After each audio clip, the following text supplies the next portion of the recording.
Welcome back. We're continuing the news. In this week's edition of A Ray of Hope, the story of a Jamaican-born commercial pilot who is on a mission to get more people of color navigating the skies.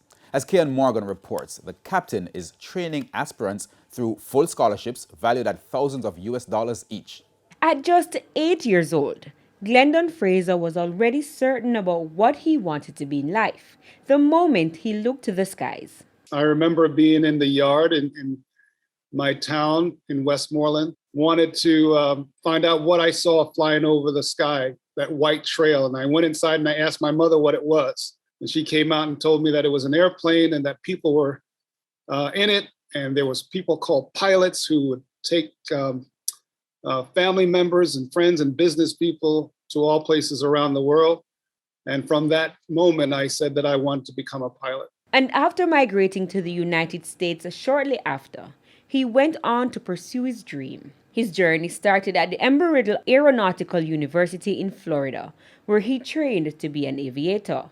In 1986, he earned the rank of commercial pilot and has been flying with the United Airlines for over 36 years. Mr. Fraser, who is also a retired lieutenant colonel in the military, served 24 years flying for the New York International Guard.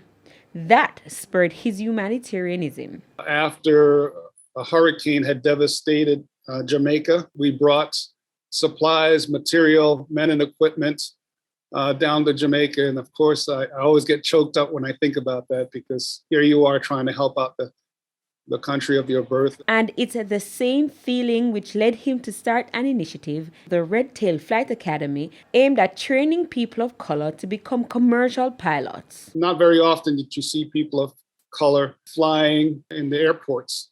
And it's always been at the forefront of my mind to be a mentor and a role model, trying to help those who came behind me. We know that it takes a lot of money. And we were able to bring in students like Anthony Gilbert here next to me, all the way from St. Croix. This will hopefully be a path to a career. It's very similar to me. As I'm getting older and getting ready closer to retirement, we have to find our replacement. Anthony believes this is a ray of hope for aspiring Black pilots. Me being part of this program, I was able to not only fly, but also become a leader and to inspire the younger generation. With a ray of hope, I'm Kian Morgan.